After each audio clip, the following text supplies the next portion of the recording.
merupakan sosok terkenal di masyarakatnya. Allahu Akbar. Dia hidup di zaman Rasulullah Sallallahu Alaihi Wasallam, namun tak pernah berjumpa dengan sang Nabi. Namun di balik pribadi sederhananya, ia ternyata amat fenomenal di langit karena kesolehannya. Rasulullah Sallallahu Alaihi Wasallam menyebutnya sebagai tabi'in atau pengikut yang terbaik. Dialah Uwais Al-Qarni. Nama lengkapnya adalah Uwais bin Amir bin Juz'in Al-Qarni Al-Muradi Al-Yamani.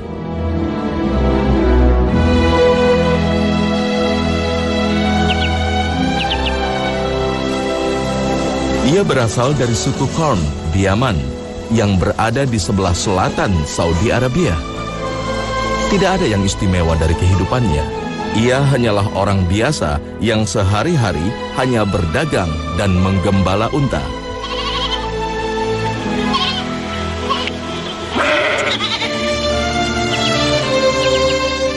Saat Islam mulai menyebar ke seluruh wilayah Arab, Rasulullah Sallallahu Alaihi Wasallam juga mengutus beberapa sahabat untuk menyerukan Islam ke Yaman. Melalui utusan Rasulullah Sallallahu Alaihi Wasallam inilah Uwais tercatat menerima Islam sebagai keyakinan barunya.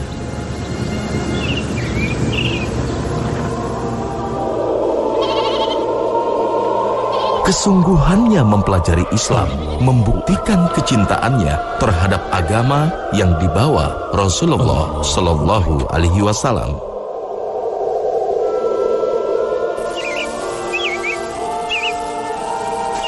Hari-hari berikutnya, Uwais menjalani hidup dengan Islam sebagai nafas barunya.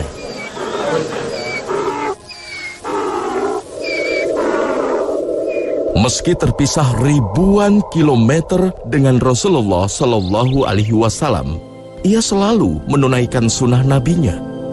Jarak yang jauh antara dia dan Nabi tak menghilangkan hasratnya untuk bertemu Rasulullah Sallallahu Alaihi Wasallam.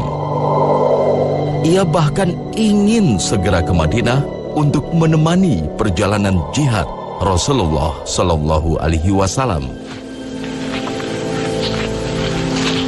Tapi ia harus menahan keinginan besarnya tersebut. هل جئت يا أويس؟ السلام عليك أمي. وعليك السلام. في بيتنا ضيف. قلت هناك ضيف؟ أجل يا أمي. أم ضريرة لكنها ترى بقلبها. اسمه سليم. ألا تلقي التحية؟ السلام عليك. وعليك السلام سليم. Ibunda yang telah lanjut usia hanya bisa menggantungkan hidupnya pada sang putra tercinta, Uwais Al-Qarni. وهذا هو البساط لأجل أم أويس. سأعود من فوري ريثما تتحضرون للطعام. أمي لديها من القصص الطريفة الشيء الكثير. إنها امرأة عارفة. هل التقى أويس رسول الله؟ كلا، لم يسبق له أن غادر اليمن أبدا. لماذا ألا يقول إنه مفتون برسول الله؟ فما الذي يمنعه من الذهاب إلى يثرب للقائه؟ لأنه ليس لديه من يستودع عنده أمه العاجزة والضريرة خلال غيابه. Uwais memendam hasratnya dan memilih untuk membaktikan hidupnya pada sang ibu. Dengan penuh sabar dan cinta, Uwais merawat dan memenuhi keperluan ibunya. Ketika Allah menyampaikan agar seseorang berbakti pada kedua orang tuanya, tapi jasa yang disebut hanya jasa ibu. Padahal orang tua adalah ayah dan ibu, tapi yang disebut hanya jasa ibu. Hamalathu ummuhu kurha, wada'athu kurha, wa hamluhu wa fisaluhu 30 syahra. Semua jasa ibu. Ibunya hamil dalam keadaan susah payah, melahirkan pun susah payah. Dari mulai dia hamil hingga menyapih susuan 30 bulan lama, semua jasa ibu. Dari hamil, melahirkan, hingga menyusui 2 tahun sempurna hingga sampai disapih susuan itu. Begitu luar biasa. Itulah mengapa dalam Islam Nabi menempatkan ibu 3 kali di atas ayah.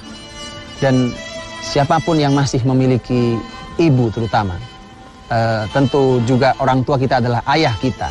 Maka jadikan itu sebagai sebuah pintu kemuliaan, sebagaimana pintu ini telah dimasuki oleh seorang Uwais Al-Qarni rahimahullah, sehingga dia berhak menyandang sebutan khairut tabi'in, orang tabi'in yang terbaik.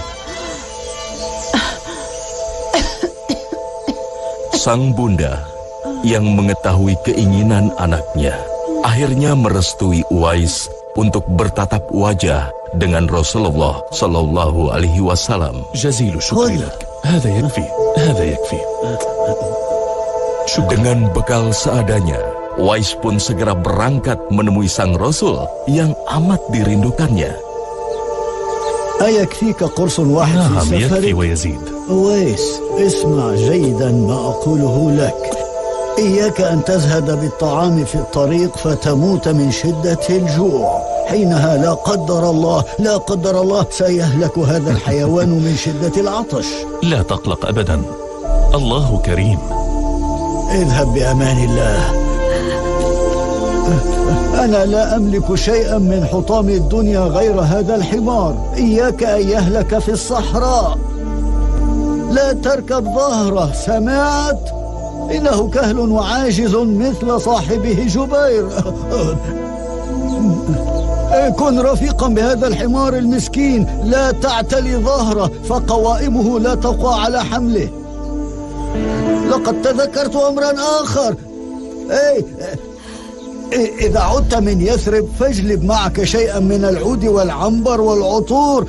لا تحرم جبيرا الكهل من الهدايا، لا تنسني. وبلغ سلامي إلى رسول الله. قل له أن يدعو الله لي ليوسع في رزقي ويزيد في مالي، وقل له إن مت أن يدخلني جنة عدن. لقد أعرته حمارا كهلا وفي المقابل تطلب منه قنطارا؟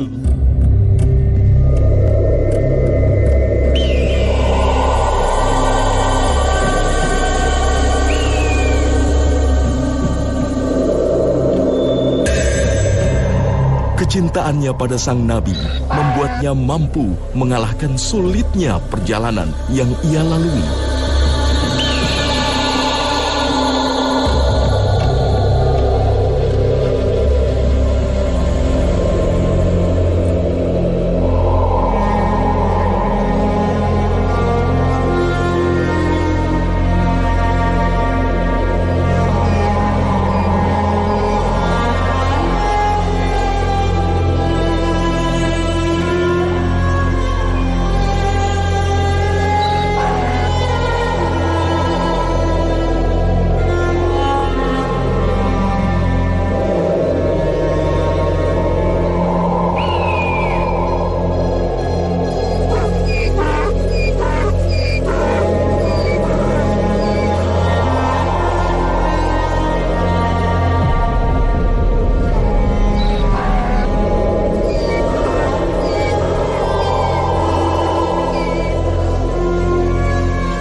Akhirnya ia pun tiba di Madinah Al-Munawwaroh.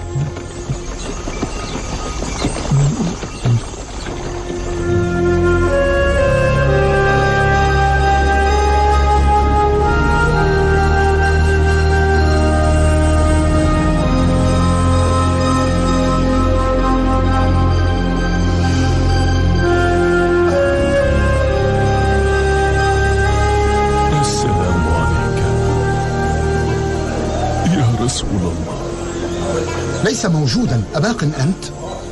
حتى الزوال.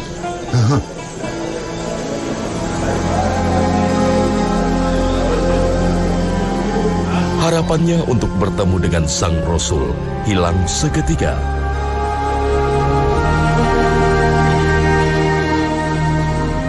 saat mengetahui Rasulullah Shallallahu Alaihi Wasallam sedang tidak berada di Madinah.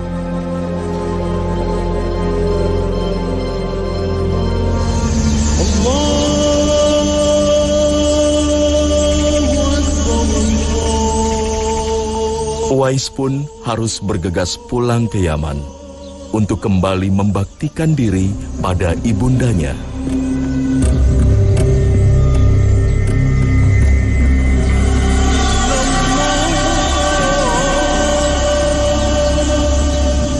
Dia adalah orang yang ketika datang ke kota Nabi Shallallahu Alaihi Wasallam untuk berupaya menemui Nabi Shallallahu Alaihi Wasallam, ternyata tidak bertemu dengan beliau.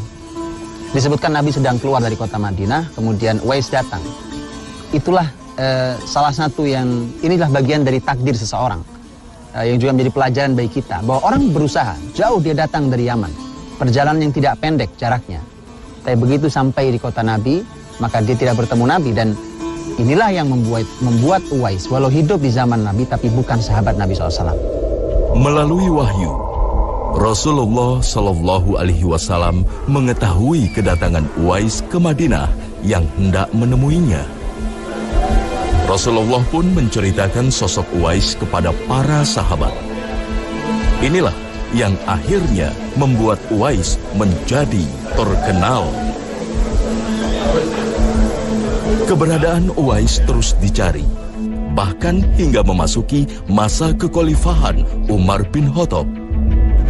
Di masa kekhilafan Umar bin Khattab radhiyallahu anhu, setiap datang rombongan dari Yaman, Ali dan Umar radhiyallahu anhuma itu selalu berteriak ke mereka. Begitu datang orang Yaman, dikatakan, hal minkum Uwais, apa ada di antara kalian Uwais? Selalu berteriak orang setiap saat.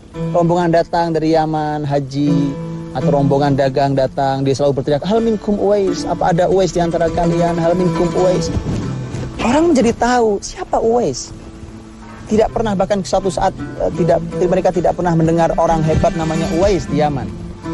Dan disitulah nanti Umar radhiyallahu anhu bahkan ketika bertemu dengan Uwais dan Umar tahu ini adalah Uwais, kemudian berdialog, apa kau Uwais? Iya, saya Uwais. Apa kau dari Qarn? Iya, saya dari Qarn. Apa kau dari Murad? Iya, saya dari Murad. Apa kau punya ibu? Iya. Apa kau punya bekas belang di badanmu karena penyakit? Dia bilang, iya, tapi aku berdoa pada Allah, kemudian disisakan hanya di pusarku, dan itu tempat untuk aku bersyukur agar selalu ingat bahwa Allah pernah menyembuhkan aku dari penyakit ini atas doaku, atas kenikmatan Allah Subhanahu wa taala. Dan seterusnya. Disitulah kemudian yakin, dan Umar mengatakan, doakan untuk aku ampunan. Uwais mengatakan, apa aku berdoa untukmu? Harusnya kau berdoa untukku, karena kau sahabat Nabi SAW, kau hidup bersama Nabi. Aku bukan sahabat Nabi. Kemudian Umar tetap memintanya, karena tadi kalimat Rasulullah SAW. Inilah yang disebut dengan terkenal di langit. Karena Uwais tidak dikenal di lingkungan masyarakatnya, bukan pada strata sosial yang tinggi. Tetapi Uwais Al-Qarni orang yang sangat dikenal di langit. Dari situlah kemudian turun ke lisan Nabi SAW, disampaikan kepada para sahabat, terkenal karena kebaikannya. Sejak saat itu, Uwais menjadi orang yang dikenal di masyarakatnya. Banyak orang yang mencarinya untuk meminta doanya. Qala Rasulullah, إن نور أويس القرني خلفه لنا بعد ذهابه. ثم وجه وجهه ناحية بلاد اليمن وقال, بلى هذا أخي أنا أويس القرني. إنه أويس القرني. أطال النبي النظر ناحية اليمن وهو يقول, أنا أتعرض لنغماته الآتية صوبنا من بلاد اليمن. وأما أنا أبو سمر الجعفي فمصمم على أن أعثر عليه. إنه لشرف لنا. سنمضي الليالي وسنظل نبحث عنه حتى نعثر عليه. إنه لشرف لنا نحن اليمنيين أن نعظم مقامه وأن نبالغ في احترامه. Namun Uwais memilih untuk hidup tidak terkenal.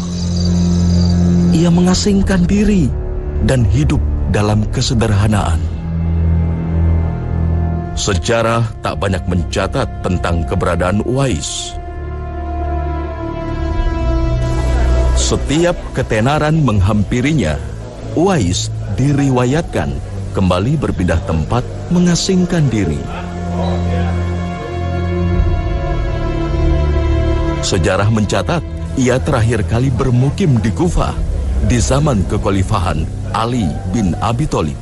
Uwais Al-Qarni di sisi Allah Subhanahu wa taala pasti juga disebabkan oleh ibadah dia yang begitu luar biasa. Disebutkan di dalam Syiar Alamin Nubala bahwa Uwais Al-Qarni saat itu beliau mengatakan bahwa kalau sudah memasuki waktu malam mulai tiba, kemudian dia menetapkan di malam itu bahwa ini adalah hari malam untuk aku ruku, maka malam saat dia melaksanakan salat malam, salat tahajud qiyamul lail, maka dia perpanjang ruku, sepanjang malam dia ruku pada Allah Subhanahu wa taala dalam salatnya. Dia perpanjang rukuknya. Di malam yang lain, ketika malam sudah mulai datang, kemudian dia menetapkan ini adalah malam aku akan sujud lama. Dia sujud lama pada Allah Subhanahu wa taala. Dalam malam-malam panjangnya dia perpanjang sujud. Dan ini adalah juga merupakan kebaikan dan kemuliaan seorang Uwais Al-Qarni. Kemudian Uwais Al-Qarni menyumbangkan apa yang tersisa. Dia bukan orang kaya, tetapi dia menyumbangkan makanan yang tersisa yang dia miliki, yang masih bisa dimakan orang lain. Dia tidak ada mubadir dalam hidupnya. Dia memberikan sisa minumnya yang mungkin masih bisa dinikmati oleh orang lain yang membutuhkan. Tidak ada dia menumpuk kekayaan di rumah yang itu mubadir dalam kehidupan seseorang. Dan inilah yang juga harus menjadi pelajaran amat mahal, bahwa di setiap harta halal kita ada jatah orang lain. Bulan Safar tahun 37 Hijriah, terjadi perang Siffin yang melibatkan dua kubu muslim, Ali bin Abi Thalib dan Muawiyah bin Abi Sufyan. لقد عددتهم بنفسي. جاء من الكوفة 999 شخصا. فلماذا قال علي 1000 رجل؟ هل كان يقصد 1000 رجل حقا؟ أم إنه مجرد تعبير؟ ما الذي تريد أن تقوله يا ابن نصر؟ 1000 رجل. إن كانوا قد حضروا باستثناء واحد منهم، فالرجل المتبقي ب1000 رجل.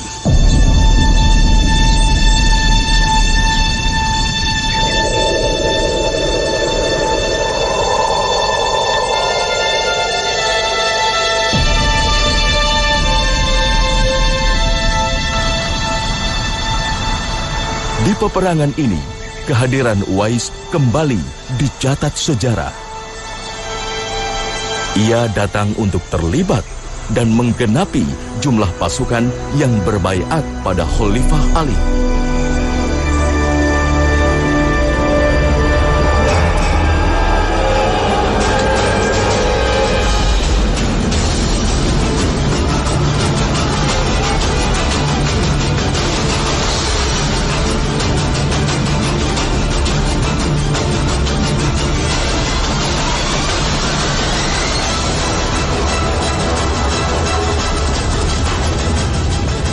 Peperangan ini, Uwais Al-Qarni menemui ajalnya sebagai seorang yang syahid.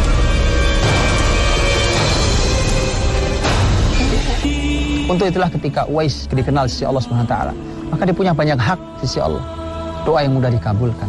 Bahkan disebutkan Al-Hasan Al-Basri rahimahullah, seorang ulama tabi'in juga, yang diriwayatkan dari salah satu riwayat dari Nabi SAW, bahwa disampaikan kelak Uwais adalah orang yang berhak memberi syafaat untuk banyak orang, sebanyak masyarakat Rabi'ah dan Mudhar.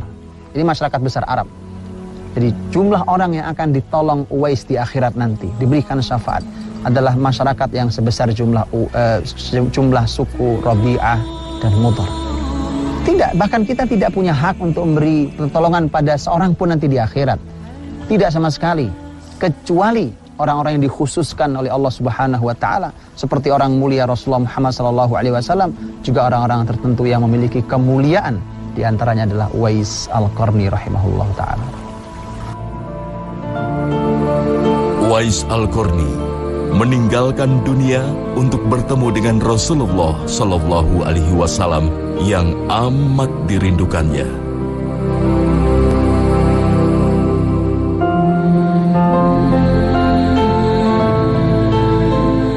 Kesolehannya yang diperbincangkan di langit terdengar sampai ke telinga bumi hingga saat ini.